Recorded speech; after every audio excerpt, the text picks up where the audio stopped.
Thank you, everybody, for joining. I'm Laura Wigglesworth. I'm a senior advisor at Callings.ai. We're a career platform for job seekers.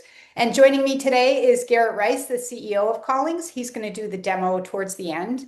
And Lou Adler, who I think probably three-quarters of the people on this call know of.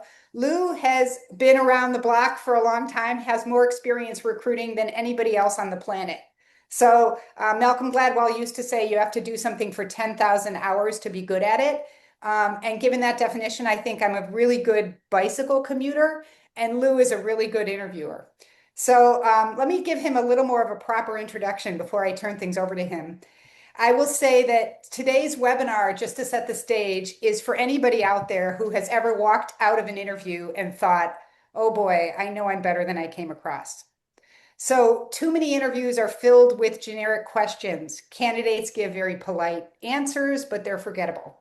And good candidates lose because they fail to prove what they can do. We've already had a couple of people write in during the chat that they're getting the interviews, but not getting the offers. So that's what today is about. And our guest is Lou Adler. He has spent decades transforming how companies hire and how candidates compete. He's the author of Hire with Your Head and other books, and the creator of performance-based hiring. It's a method for hiring used by hiring managers and for recruiters around the world. He's trained thousands of hiring managers at companies. They range from startups to Fortune 500s, and he's coached candidates at every level of the interview to get offers. His core principle is simple: hire based on performance and potential, not polished talk and platitudes. His approach is called performance-based hiring. So instead of hiring people based on vague competencies and skills, you figure out what needs to be done, and then you hire the person who can do it best. So today, he'll show us how to stop being passive in interviews, how to take control of a conversation, and how to guide it in a way that lets us show hiring managers that we can do a job. He's also going to explain how to get the attention of hiring managers before they decide who to interview. So identifying what's called performance objectives and then reaching out to the hiring managers directly, saying that you can do those things. This is not going to be a webinar with PowerPoint slides and advice on how to answer vague questions like what kind of a team player are you? Partly that's because that's not what's going to win over a hiring manager, and partly because that's not how Lou works. So about a month ago, when I asked Lou to lead this webinar, we had a Zoom call to talk through the content. And I took the transcript from our Zoom call and I fed it into ChatGPT. And I asked for a structure, like an outline. But instead of giving me an outline, I got this piece of advice. Don't overscript Lou. Center the webinar around a few key prompts and let him riff. So that's what I'm going to do today. Well, let's get right into it. I want to answer this question I see here. How do you manage the salary expectation question? I mean, that's to me, I'm sorry, Laura, going off script, but you knew that was going to happen. But No, I we're see not that. going to use a script. I've got 5 key prompts, but go Well, ahead. let's go this one. So I think that's an important question. How do you answer the salary question? What are your expectations? Uh, and I'll give you the general advice and how you have to handle that. Let's say, assume Garrett was the VP and I'm looking for a director of engineering job. Garrett, my compensation is the range of 150 to 200, but quite frankly, what's more important is the long-term career growth. And once I see that total package together, then we can get serious. Why don't you give me some little insight with respect to the job so at least I know what the job is all about? The idea is give a range, but start focusing on the long term. And you'll see throughout the questions that Laura's going to ask me, well, she thinks she's going to ask me, I'm probably not going to answer them that way. It's always about, hey, let's see if this is a career move, not a lateral transfer based on a transactional process. It's all about the money. And I think that's the key that you have to establish early in the interview. So you're redirecting the conversation to the job and what needs to be done, as well as to Well, the don't answer the question. Yeah, no, that's a question you're going to ask, Laura. yeah. Well, so no, actually, my first question was just to set the stage. And before we talk about how you guide the interview, how you answer questions, let's talk about why do people fail? So the candidate who wrote in and said, I've been interviewing, but I haven't gotten offers. What is it? Why do many good candidates Well, fail? so let's take a look at it. Job descriptions and candidate resumes are static documents. what happens is what's the probability? And I know somebody asked the question here, is LinkedIn any good? I don't know if LinkedIn's any good or not. Is a job posting any good or not? So if you as a candidate are responding to job postings, recognize that it's a 1% at best probability you're going to get interviewed at best, because it's all to do with matching skill words and locations and all this other kind of stuff. So to play the lottery, you're wasting a lot of time in posting to a job. So assume you get an interview, which is at 1%. That's an interview. The likelihood you're going to get the offer is point one quarter of that at best. It could be 1/6 of that.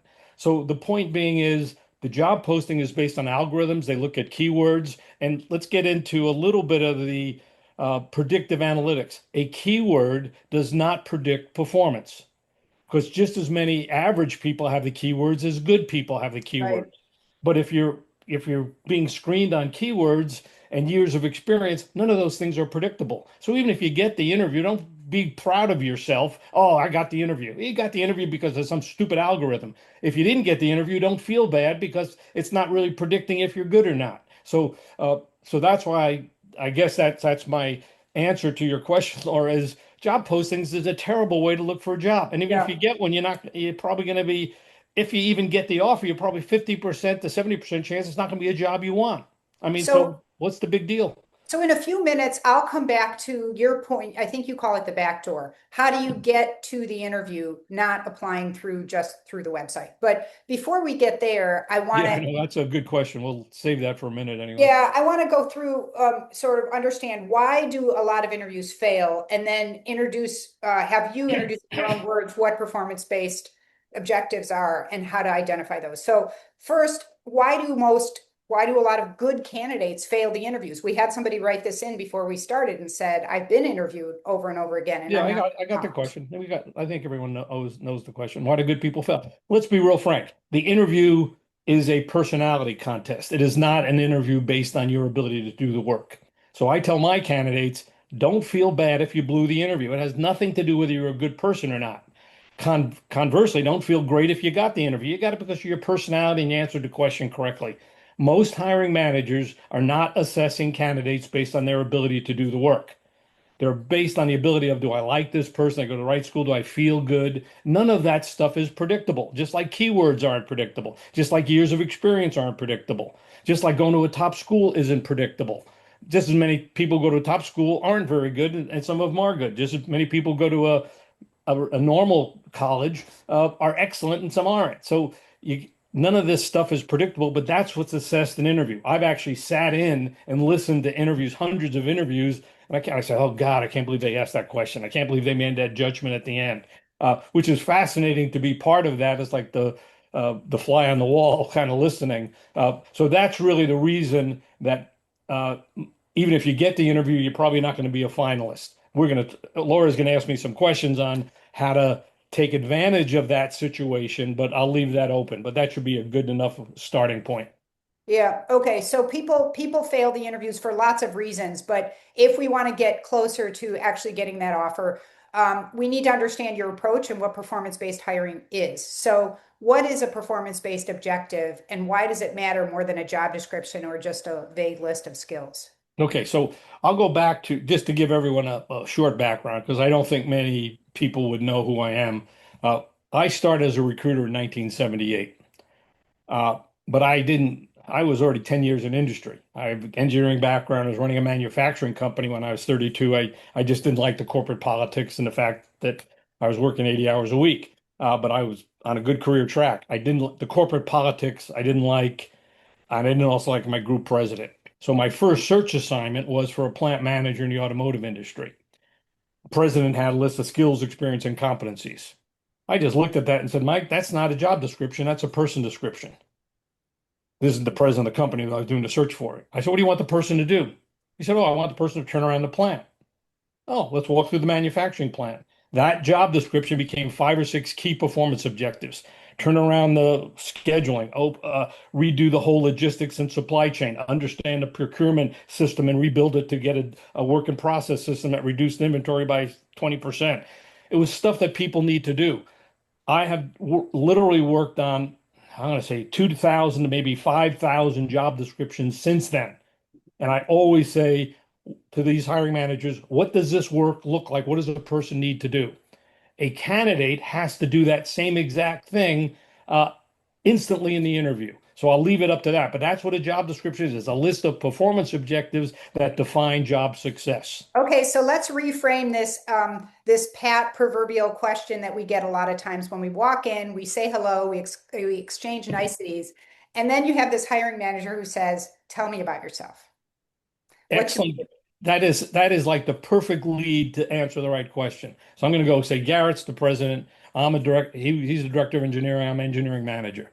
Garrett says, Lou, tell me about yourself. I said, Garrett, let me do this. I'll be happy to tell you about myself, but tell me a few objectives of this job that make sense, and I'll tell you how my background relates to that. That's like the per man. It's almost like classic setup. That's a softball question. You just have to know how to answer it. So the question again, the answer is, I'll be happy to tell you all about myself. But why don't you tell me some of the performance objectives of the job, and then when I tell you about myself, will be related to those job needs. That is a perfect setup to handle the stupid question of tell me about yourself. Excellent. So not to feed too much into this, but if the job description doesn't say that, you can always look in generative AI or on Lou's website or even Google and say, here's a job description. What are the performance-based objectives for this? Yeah, And you so could then, actually you could do that. I mean, in yeah, fact, sadly, you could go. I like Claude, but you can go to ChatGPT or Gemini and just say, create a performance-based job description from this job description that you just uploaded.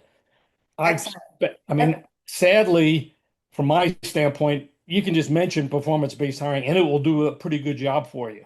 Why is that But then sad? if you're in the That interview, means your so fingerprints are all over the internet. That's yeah, not sad. sadly, yeah. So I'm trying to figure out how do I build a system that does that, but that's a different issue. So, It's only but that's sad because you're not paid for it every time somebody Googles the term. But I'm yeah, not right. so everybody out there, you can look in Google, you can look in Gemini, you can look in Claude. Just say, take a job description and say in that system, tell me what the performance-based objectives are for this job. And then, so this is going into my next question, which is Lou says, stop speaking in vague statements, start speaking in stories. Stories are what people remember. So the question for you to set up is, how do we know what to prepare stories about? We've got 1,000 stories. If we need to prepare 4 or 5, how do we know which ones to prepare? Okay, so that's a great question. And so let me kind of make this statement when I talk to my candidates. And I've literally set up interviews for thousands of candidates. I was a full-time recruiter for 30 years. So, um, and I always tell people, I said, you have to be prepared. Number one, you have to be so prepared, you're not thinking about the answers to the questions. That's not being prepared enough. You have to know your story. So I said, here's what I want my candidates to do. And after I would have interviewed the candidate and I tell me about your major accomplishments. And I said, okay, here's what I want you to do. I want you to write down your 3 or 4 or 5 core strengths. Great technical problem solver, team leader, project manager, whatever it is, and then write a story based on that strength. So now if someone says, what's your greatest strength? You say, well, I'm a real strong developer of managing projects under crisis. And then you give an example of that story. I can remember in such and such a time, I gave this story and I described that. That story, and I'm going to give this other example. This is the biggest takeaway of this whole program. Write down, everybody on this call, the words SAFW. This is how you answer questions using the SAFW response. Say a few words. Uh-huh. Opening statement is to say it takes 30 seconds. Make an opening statement. I feel like my team skills are really very strong. Amplify that statement. That's the A. Another 30 seconds. At company A and company B, that was the critical thing that I was assigned projects related to that. The example, say a few words. Well, the few is a few examples. You give an example of project management in this case. Let me give you a specific example of where I built a team under crisis and under pressure. And that's about a minute. Then you wrap it up in about 15 seconds. So over the years, it's been my project management experience that's really enabled me to handle critical projects under crises. Now, the reason that's important, so I'll answer Laura's question. You have to know those stories cold. You have to practice, practice, practice. You should, if you have kids, and if their kids are 5 or 6 years old, have them ask you the questions and get nervous. You will get nervous at first, but once you practice enough times, it'll just flow. Now, the real thing that you've got to remember is to keep track of, hey, here's my five strengths. During this interview, are they asking me about those five strengths? So at the end of the interview, you might want to just say something like this. Hey, Garrett, you didn't ask me about team projects, and it looks like that job is really critical. Is that a critical aspect of this job? Oh, yeah, thanks, Lou, for telling me. Your job going out of that interview is not to be impressed by somebody who's in that interview. Your job going out of that interview is to make sure that that person knows you're competent and capable. And I've Right. debriefed thousands of managers. And when they say, oh, that person, Mara, is really good. Why do you say that, Garrett? Well, she told me this story about how she built these teams. And Yep. it's amazing how it's the stories that carry weight. Saying I'm a real strong project manager, I'm really enthused about that job, makes Falls flat. no Yep. Yep. a waste of time. It's the Yeah. stories that matter. So tell good stories. Yep. And you can figure out which stories to center on too by, identifying the performance-based objectives in the job. So they want somebody to turn around a dysfunctional team. You've got a story about turning around a dysfunctional team. Well, Yeah. one thing we didn't do yet, we didn't ask the question is if the manager doesn't ask, tell me about yourself, Mhm. which is a good setup to figure out what the job is. If that doesn't happen, you got to just say, right, after a minute or two of the first interview, if you don't feel that the interview is getting into your strengths, just ask the interviewer, hey, Garrett, I'm looking at the job description. It wasn't clear about what you really want accomplished in this role. Can you give me a little bit of insight of how the person's problems and challenges that he or she's going to be facing? Then that now answer Laura's question is now I know what the challenges are. You have to tell stories about each of those challenges. Great. Great. In one of your, I think it's a LinkedIn post, you said that candidates can get more interviews by going through the back door. So a big problem people are having these days is they don't get the interviews, that they apply for 2, 3, 4, 500 jobs and they don't get any interviews. So how can you help them go through the back door to find that? Well, hold on. Uh, you can look at that posting as a lead. That's the answer. I'm looking for this manager of engineering. I'm looking for this marketing analyst, whatever it is, that's a lead. Uh, Now you got to figure out who can if that's a lead, is there some way, even my first or second or third degree connections, I can find that person? So somebody said, is LinkedIn worth it? I don't think it's worth it to post for jobs or apply to jobs. I think it's worth it because those are leads. It's also recognized that the value of LinkedIn from a recruiter's point is a network of a billion people. It's not a database of a million people. It's a network. So Right. now if I'm a candidate looking for an engineering manager's job, I'm going to say, oh, this company is looking for these kinds of people. Who is the head of engineering? Who's the director of engineering doing that guidance and control systems project? Who's that marketing analyst? Oh, I see they want to go into uh, uh, digital currency and they want to do this. Let me see if I can figure out some way to work in the back door using someone I know to get me a lead to somebody else I know. And so it's really the power of networking. So if someone is wasting their time and complaining about 500 postings, oh, it's not fair, I have 500 postings. No, it's a waste of time applying to 500 postings. Don't complain. The system doesn't work. So don't complain about it. It's a bad system. What does work, though, is referrals, getting networks and trying to find in the back door. And I would actually, people in HR are going to like me, I wouldn't apply to HR. Yeah. They're the bottleneck. I mean, there's one company just fired his whole HR team, and they should have. And HR, I get kicked out of a lot of HR meetings because I don't think HR knows how to recruit people. Anybody who posts a job description clearly is looking for some average person and played a lottery to get someone to fill who's going to be 50-50 chance they'll be successful after they start. Mm. That's somewhat cynical viewpoint, but you just look at Gallup's engagement stories, and that's what the truth is. That's what happens. Yeah. So one of the really nice things about Callings is that we identify people who are connected to the job that you might be interested in.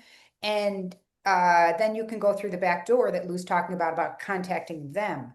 And if you know the performance-based objectives from Googling that in the job description, then you can approach them with those objectives and say, hey, do you need someone to do X, Y, and Z? Those are the kinds of things you can do. But I would Well, actually give a story with that. I think that you're excellent point. But then say, if you're looking for someone to build a team to accomplish this. This is what I did at my company. I'd just like to chat with you to see if it's reasonable. Excellent. Don't even ask for an interview. I just like to chat with you to see if this is reasonable. Oh, that's a Excellent. pretty good story. And then you'll just get a quick phone call. Yeah, come on in. Yep. Excellent. When you do get a chance, before I go to the audience questions, to ask an interviewer questions, and they say, what kinds of questions do you have for me? What kinds of questions do you ask? How do you close the interview? Now, this is from a candidate's point of view.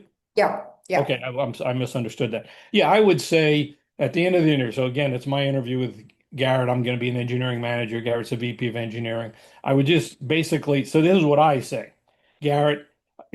I'm looking at a few other things right now. What are the next steps? You just ask a simple question, softball question. What are the next steps?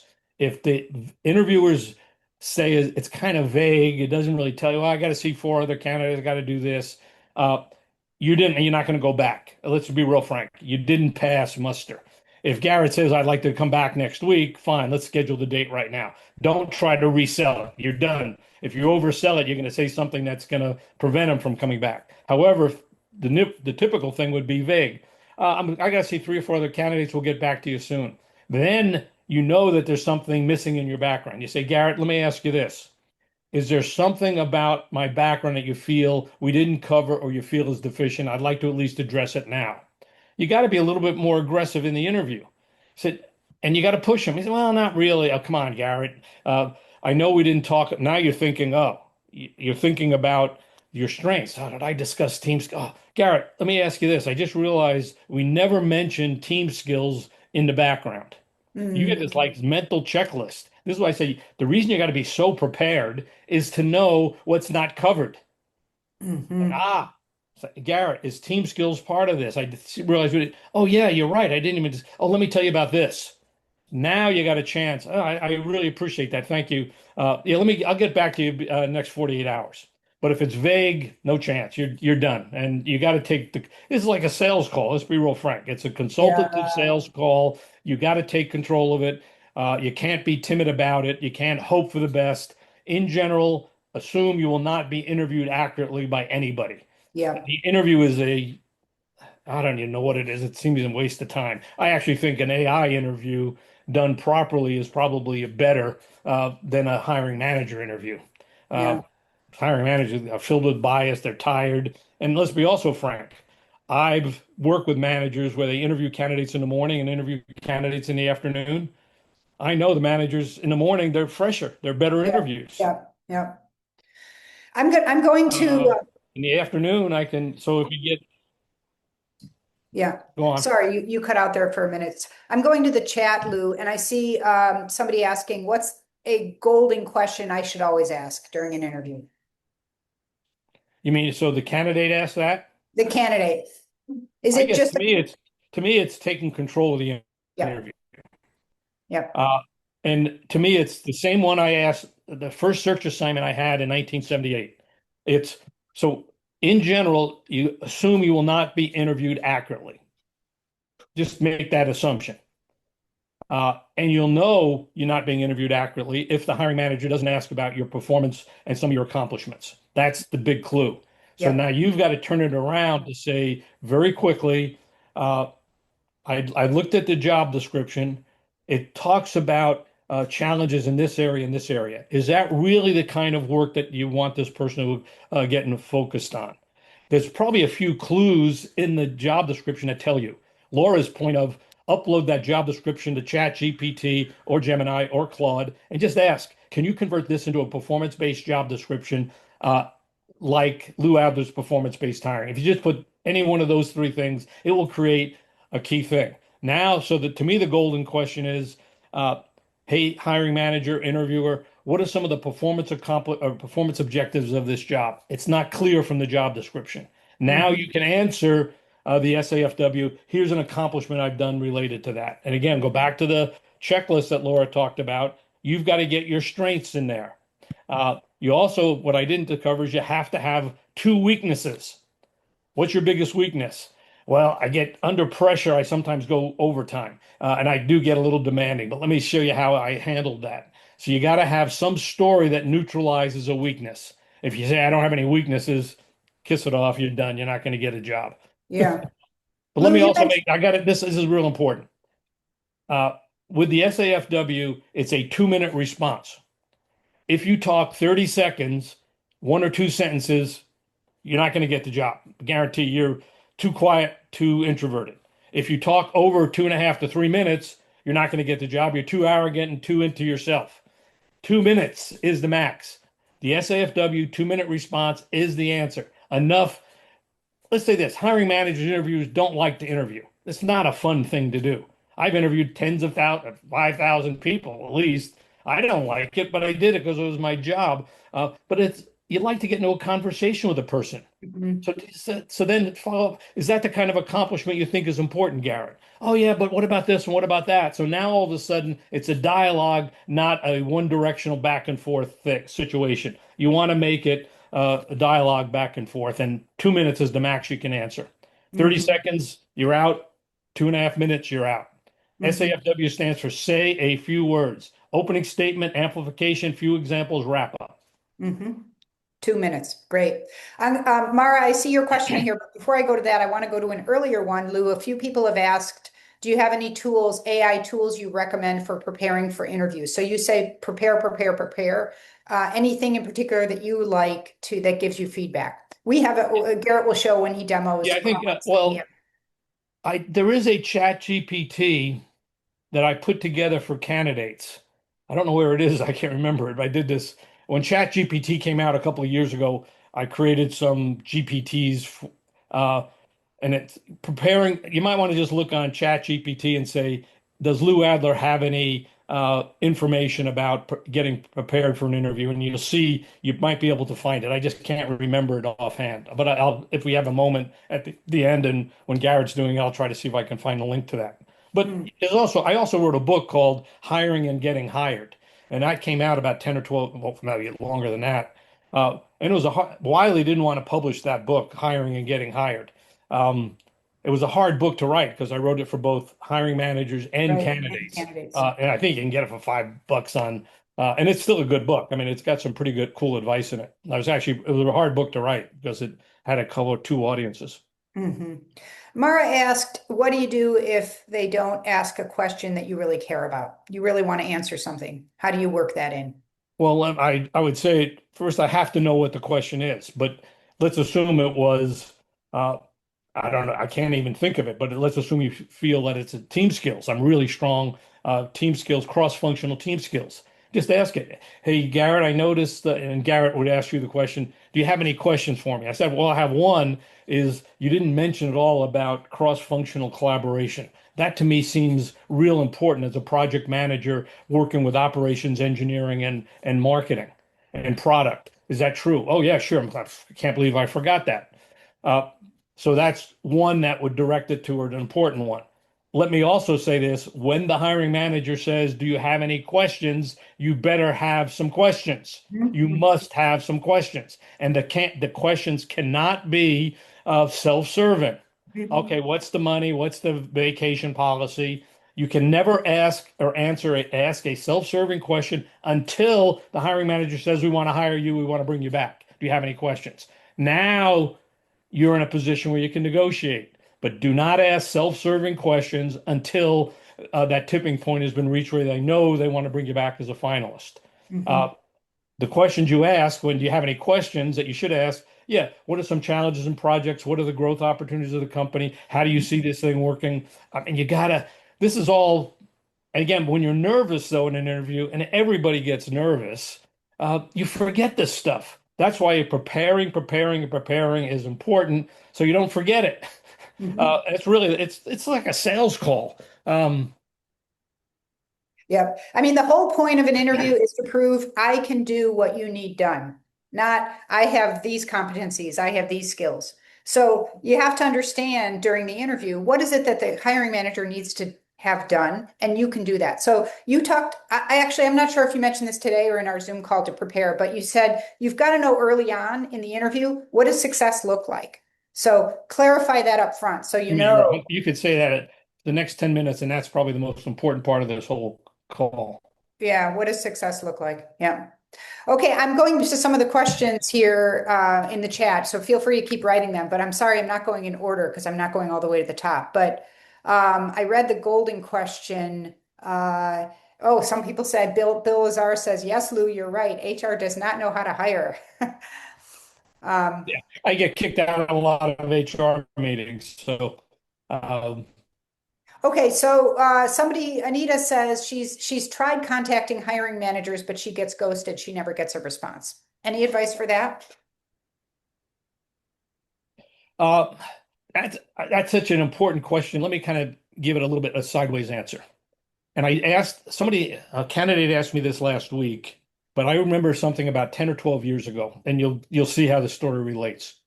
I get a call from, and it was just after the Hiring Getting Hired book came out. So I get a call from an MBA student in Italy. Literally, that was the call. And I could tell pretty quickly his English was quite good. Uh, and he said, I want to work for one of the big telecommunications companies. And I said, well, what are you really good at? He said, I'm really good at competitive analysis. So I said this, I said, why don't you look at and I named the three companies, Ericsson, I can't remember what, Siemens, oh, that, whatever, it doesn't matter what the companies were. I said, why don't you do a short competitive analysis of those three companies? Just a short one, like you're going to do an MBA project, and then send it to the VP of marketing of those three companies. And just say, hey, I'm doing this thing. As part of my MBA program, I'm looking at competitive analysis. Would this be interesting to talk about? He said, I get a call 2 weeks later. He says, Lou, it worked. I got two interviews with the VPs of Wow. marketing for that company. Now, he never called me back again. So I assume he got one of those offers. But it's the Uh-huh. idea is do a little bit of work, but don't give the giveaway away. Do a little bit of work and then send it to the hiring manager's boss. Send it Mhm. to somebody who, hey, I understand you're looking for people to do this kind of work. Well, I've done some work that's related to that. Could we almost have a little conversation, maybe a short project? So don't sell it as an interview, sell it as a conversation about a project you're working on that's meaningful. You're Mhm. not giving much away. AI did a lot of it. You've put some your own personal thing in, but you've demonstrated, hey, I'm going above and beyond what would be normal. That's Mhm. just one tactic. One tactic. I would ask AI, hey, I'm trying to get a meeting with these hiring managers. What else can I do? Mhm. And when Garrett shows the networking piece of Oh, I think callings, that's powerful. I think what Callings yeah, AI you'll has. see that there's a way in there you can have a chat with it to figure out what is it you have in common. So maybe you're part of the same association, or maybe you attended the same conference. You can even, Google a person, listen to the podcast that they appeared on, and then say, I've got a couple follow-up questions about that and an idea. Something like that can help increase your odds that you'll get a response. I think we are about ready to go to Garrett. No, I'll we got continue 20. Don't we answering. have 25 minutes or am I missing something? We do have 25 minutes, and I'm unless you want to pause and go through some of the questions in the chat. Yeah. Let's do that, Laura. One Okay. one thing that came up that maybe Luke can address is there's been several questions about ageism, which isn't directly about interviewing, but is a big topic. I wonder, Lou, if you have any comments on that. How to fight that issue. You're Okay, let's say this. I think it's overqualified. I'm gonna go back 30 to 40 years now, in mid 90s. Somehow when I was a recruiter, I realized that the prep that I gave to candidates was actually very, very effective. It's many of the questions we've talked about in the last half hour. Uh, But then I was in this meeting and a PhD from chemistry asked a similar question. He said, and the guy was probably about 50 years old at the time. He said, everybody thinks I'm overqualified for this job. So I said, well, and this was in a class with candidates, classroom. I think it paid $25 to go for the 4 hours or so, or something like that. And I said, well, what kind of jobs are you looking at? He said, well, it was a small chemical engineering lab with three or four people. And I said, I'm perfectly competent to do that work. I said, well, tell me about your most recent job. And it was running a team of 50 or 60 people doing chemical analysis. I don't know what field it was, but it doesn't matter. And I said, well, when did you actually run a small lab like that, five or six people? He said, oh, probably not 10, 12 years ago. I said, well, you are overqualified. Uh, this clearly, if I was a hiring manager, you haven't done that work in many, many years, you are overqualified. On the other hand, if you were running a division or a department of 50 people, but you preferred being hands-on in a small lab, and you did that in the last year or two, and you're highly motivated and you got projects related to that, then you're clearly not over qualified. That's the work you like to do. So let me kind of step sideways to show you how you answer that. What I advocate to hiring managers and what I train, and if you read any of the articles I write, it's called the hiring formula for success. And this is very important to know from a candidate standpoint and a hiring manager standpoint. The hiring formula for success is ability to do the work in relationship to fit drives motivation. And because motivation is so important, it's raised to an exponential power. That equals results. Ability in relationship to fit drives motivation. Motivation is raised to an exponential power. The fit factors are what drive success. Fit with the company, culture, fit with the job. Do I really want to do that work? Fit with the hiring manager's leadership style, and fit with the pace and intensity of the company. So now let me get back to the aging question. If you're highly motivated to do that work and are exceptional at it, age doesn't matter. That's, again, this is one of these filters that makes no sense whatsoever. Now, on the other hand, for this PhD, he wasn't motivated to do it, so he was overqualified. And it nothing to do with age. That wasn't the work he wanted to do. So I Right. think from an age standpoint, you have to prove you're competent and motivated to do the work that needs to get done. So that goes back to that first question. If you don't know the work that needs to get done, you can't prove it, and then the excuse will be made, you're too old. But if they Right. can, but if you can do it and you've proven it through the stories, that said, this guy's great. Yeah, he's 55. Who cares? Look what he's done. He's got this patent. He's done this kind of work. He's told this stories. This guy is great at this kind of work. This is the person we need. But Lou, you have to make the case, and that's why you got to control the whole interview. okay, so you make the case that you actually are motivated to being an individual contributor. You're not looking to run the whole Well, it company doesn't or have to be it's the job, whether it's it's the individual job. contributors. Yeah. Do you think it's also worthwhile to raise the issue directly and say you might be thinking I'm too old for this job or I have too much experience, but actually this is exactly what I want to be doing? Or do you think Yeah, you should just I think avoid that's it? an excellent, I would be proactive and say that. Okay. But you still have to prove it.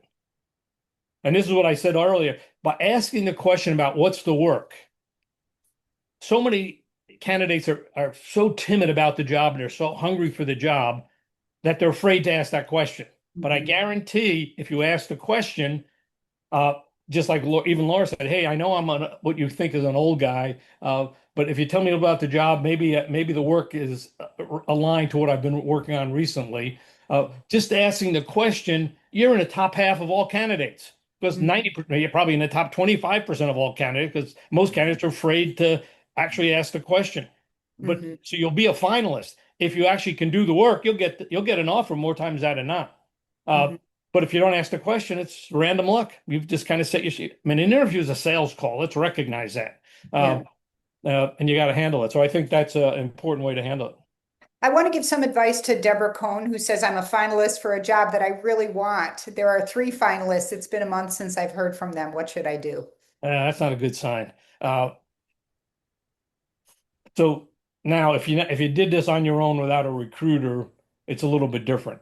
I, as a recruiter, would always intervene because I knew what was going on. I talked to the hiring man. Who do you want to hire? Hire this.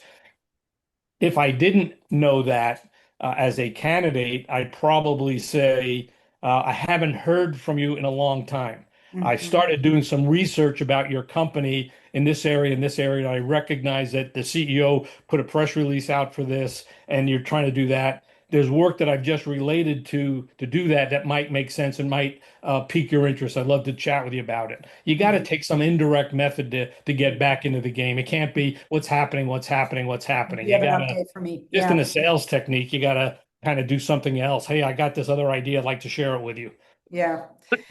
Okay, and last question. So one person said panel interviews are so popular, and it's harder to break in and take control of the interview when they're peppering you with situational questions. Tell me about a time. Tell me about a time. Tell me about a time. So how do you do that if you're with a Yeah, panel? I'd say this. A good panel interview is remarkable. Hmm. So let's say that. A good panel is organized effectively to dig into the candidate's major accomplishments. A random panel interview is a piece of junk. It's probably worse. Because I mean, I've been in, and I used to, so just to give you everyone a sense, I knew my hiring managers weren't good interviewers. They all thought they were great. So Mhm. I would say, let's have a panel interview and I had organized the panel interview. And I live in Orange County, California, south of LA. Many times I had to go to LA and the traffic, and I hated it. Oh, I just hated it going. I mean, I'm thinking now about traffic in the city of commerce. Oh, God, is it terrible? And I had 2 hours to get home. But I knew if I had the panel interview, I could control what people were saying. Now, how would if I was a candidate in this uncontrolled situation? I think at some point in time, and I don't know if this would work because I can't prove that, but uh, I would still say, you're asking me a lot of different questions. Can I just change the tone of this panel interview? Tell me what you think are some of the major accomplishments for this job, and then I'll answer work that I've done related to that. I don't know if that's even possible to do, but but I know if it's a typical panel interview, it's a waste of time. So if you don't do it, it's worse than a one-on-one interview. But so you got to give it a shot to try to take control. But if you're really prepared with your strengths and your weaknesses, with the stories, you might have a shot. Thank you, Lou. I think on that note, we will turn things over to Garrett. He's got some tools in the Callings platform that are relevant to a lot of the things Lou said today. Thank you, guys. Lou, that was fantastic. Lou, did you have one more thing you wanted to say? Yes, I'm going to get coffee, but I'll be here if there's any last questions. Excellent. Um, so what I wanted to do is jump in here and show you some tools that'll help you as you try and follow some of the advice that Lou is providing. So as the sponsor of this webinar, we are Callings.ai, and we provide an AI-powered total job hunt platform for people in your situation. And the goal that we have as a company is to build all of the tools you need to manage all of the complex aspects of your job hunt. And you are all welcome to try out the premium version of our platform for the next 30 days for free. All you have to do is go to callings.ai/Lou and register. If you've already registered with Callings, you can email me at garrett@callings.ai and I'll provision your account. You won't notice much, but if you type in callings.ai/Lou and then register, it should provision your account for those 30 days. So you can try that out and follow along with me as I show you a few of the tools that will help you follow on some of the advice Lou has given you. So here's what it looks like when you've logged in. We ask that you provide us with either your resume or your LinkedIn profile to provision and get Callings going. We need that data for our AI to work for you. We do not share any information about you anywhere without your permission, and we do not train models on your data at all.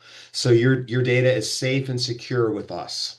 So when you get to the main page, there are four main things that Callings can help you with. We can help you understand and articulate your personal brand under the Me section. We can help you find jobs and pursue those jobs effectively in the Find Jobs area. We can help you create opportunities that may not have a job posted, and we can help you promote and advertise yourself. And so those are the four main elements of our platform. And by the way, under Find Jobs, we have a standing inventory of about 13 million jobs a day. So lots of opportunities on our platform. What I wanted to show you is things that are in the platform that specifically can help you to pursue the strategies that Lou mentioned to you. So when you upload your resume, we develop a series of draft reports for you called My Insights. And you'll find this on the left-hand side by clicking the My Insights tab. And there are a number of reports in here. If you take this first section, the goals questionnaire, and you go in here and answer the questions we ask in multiple choice, which looks something like this. And we'll ask you questions about your background, about your goals. If you take the time to do that, these reports become much more accurate about you. So I would encourage you to go into My Insights and answer the questions, and then we provide the following reports to you that will help you pursue the strategies Lou talked about in interviews. The first one is the goals report. This is basically looking at you and looking at the answers to your questions. What are the most important things for you about your next job? You have to know this to go into an interview because they're going to ask you about it. Why are you pursuing this job? What's most important to you? So, for example, for me, role, responsibilities, and culture are the most important thing. Industries, social impact, and scheduling are less important. If you change your resume or you change your questions, you can regenerate these reports to get a better sense. So that's the goals section. What are your goals out of your next career move? The second thing that we provide is a highly detailed market fit report about you. The main thing here is the market fit, which goes through your background and your past career and walks through where your fit has been in the marketplace. And then it walks through where you're going moving forward. We call out things, for example, like the industries that you might be in that are no longer growing or no longer hiring.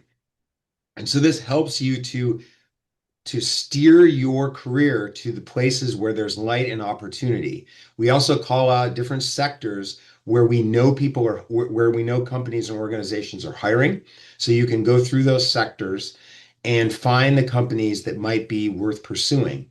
By the way, if you hit view target company, we'll add that to the target company section in here, and you can pursue the hidden job market for these companies by networking into these companies to pursue opportunities that may not be posted. So that's all part of the My Insights report for market fit. We build an ideal job post for you, which describes, based on all your answers and your background and your resume, what an ideal job would look like for you. It would describe it. It would describe the key responsibilities and then your qualifications. And these are all great background information for you to answer the questions in the interviews that Lou talked about. So this is all material that you can study, and think of it as this is doing research on yourself so that you're prepared for those interview questions.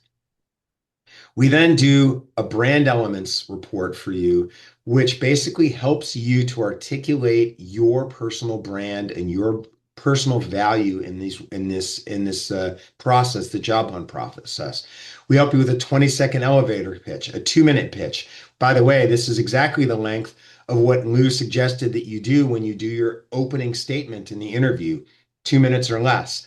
So these are drafts about you that we've developed that you can study to help better answer the questions that come up about yourself.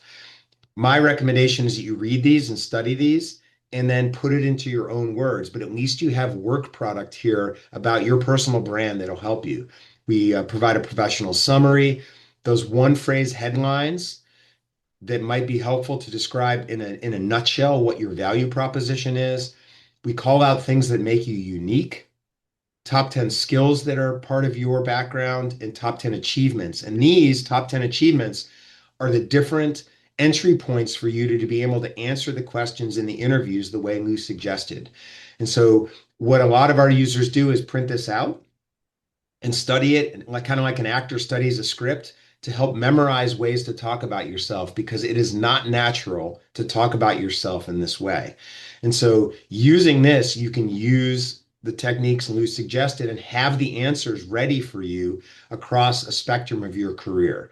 So that's all part of My Insights. We also do a job market report in your area in a variety of different localities in the country that you can look up to see what the current job market is in different areas that you're trying to pursue. So that's all part of My Insights. And our goal at Callings is to help you understand and articulate you and your personal value as well as you possibly can. And so that's part of My Insights. The second thing is we find you matching jobs that are already posted, and we compare your resume against those jobs, and we give you a score so that you know that you can find jobs that you're qualified for. Obviously, you don't want to pursue jobs where you're not highly qualified, and so we actually do some ratings and rankings for you against jobs that are out there. And you can add these to your tracker. And when you add these to your tracker, you'll end up with the jobs. And many job seekers have built spreadsheets. And so we try to take that off your plate so that your entire job hunt is in one place. You can look at it from a progress perspective in a Kanban view, or you can look at it in a table view like a traditional spreadsheet. And think of this as your shopping or your prospecting list for your job hunt. And this is where it gets interesting. Lou had mentioned how critical it is to network. when you're going after a job. So if I click on this job that I found from Adobe, we provide you details about what the job post looks like, and you can break that down using his strategy to prepare yourself for the job post and put this job post into those performance approaches that he mentioned. So that job post is right here. And by the way, we call out in red, yellow, and green where maybe you need to defend, where you're partially qualified, and in green where you're fully qualified and have value propositions available for this job. So you can look at that against the job post. We show you where the job fit match is and a full report on how you qualify against this job. And then we do a full report on the company. We help you generate custom resumes and cover letters when you're applying.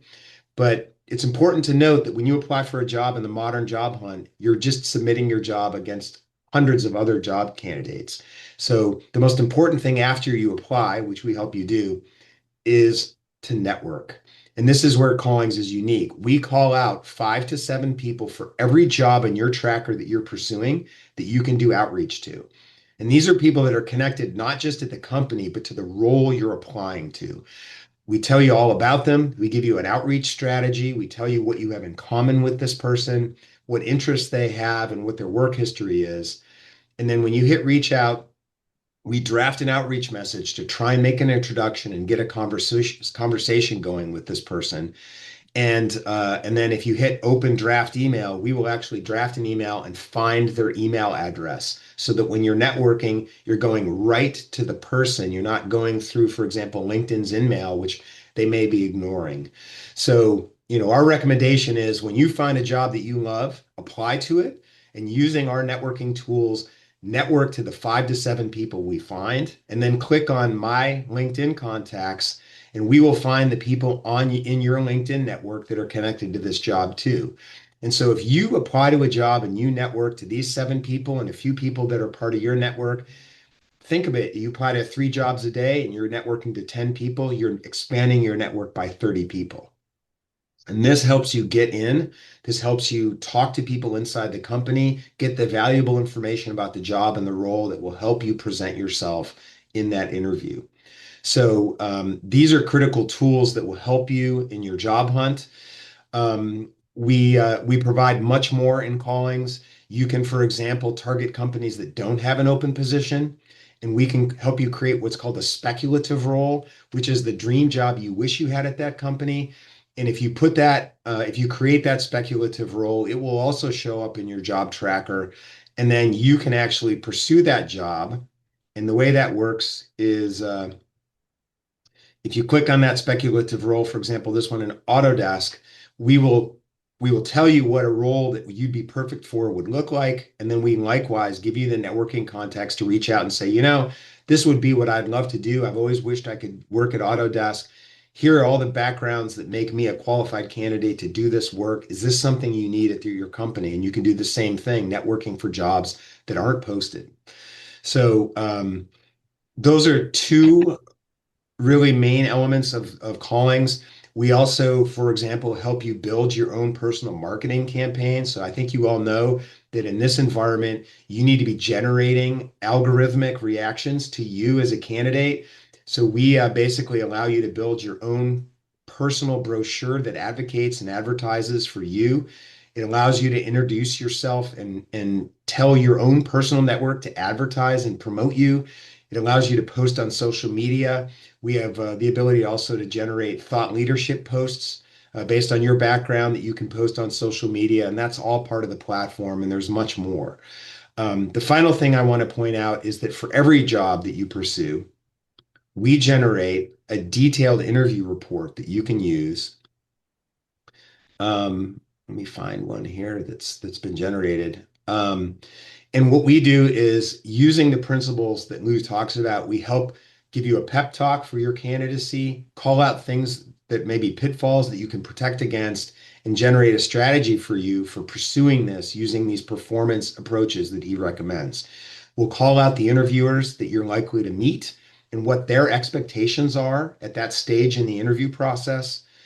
We'll call out interview topics that are most likely to come up so that you can prepare in the way that Lou suggested.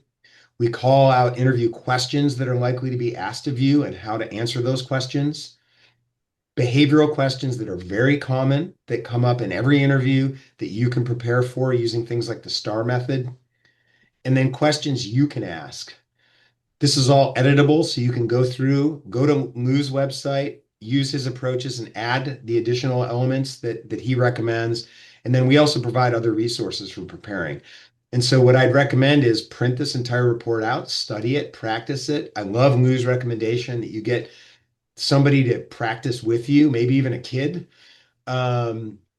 because that will allow you to prepare and practice the strategies that he mentioned today. And so hopefully these tools combined with the advice and guidance Lou provided will help you prepare for interviews so that you can knock it out of the park. And so with that, I will get off the stage and leave any final comments to Laura and Lou that they might have. But we'd love to have you try these tools out for free for the next 30 days on Callings at callings.ai/Lou. And with that, I'll turn it over. Thank you. I'm going to give Lou the last word, but I did put my email address. Anybody who has problems or wants to be part of a slower demo to go through some of the tools, I can invite you to a group meeting I'm having on Friday for that. So just send me an email. Lou, I'm going to give you the last word. Yeah, I would say, listening to what Garrett said about Callings AI, remarkable tool. You do have to practice. You have to practice getting nervous. But most important of all, the interview is not the first time you're answering these questions. The interview it's a sales call. What have I covered that ensures that I am being assessed fairly? What haven't I covered? And then make sure that you ask those questions. Hey, you didn't talk about technical projects related to this. You didn't talk about a problem like this. Is that important to you? Now you know you're in the game. And then end it with, what's the next step? And if it's vague, you gotta rebut and you gotta kind of handle that question. If it says, "Oh, we want you back next Tuesday," you know you're in the game. Good luck, everybody, Thank hiring, you. getting a great job. Thanks a lot. Thanks everybody for joining us. Thank you, Lou. You're awesome. Thanks. I appreciate it.